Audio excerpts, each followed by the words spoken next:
А муха тоже вертолет, но без коробки передач. А по стене ползет пельмень, и все коленки в огурцах. Он деревянный, как кирпич, он волосатый, как трамвай. А это песня про любовь, и ты ее не забывай.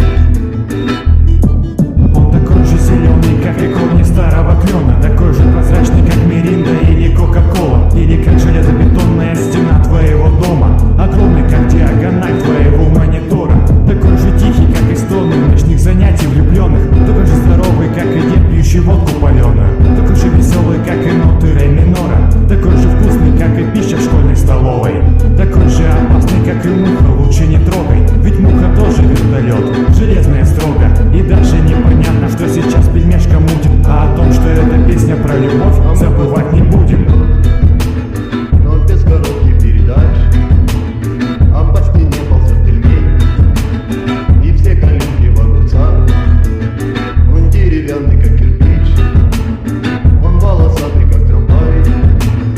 А это песня про любовь, и ты ее не забывай.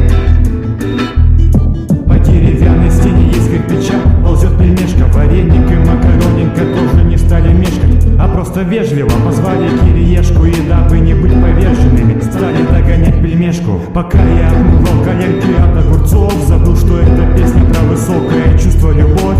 Следом отмывая голову от салата, понял, что об этом лучше забывать не надо. Потом мы всей компанией прокатимся на волосатом трамвае, при этом о главном не забывая. О чем же эта песня? Вовсе непонятно. Да и я и сам не понял, да и вы поймете вряд ли. А муха тоже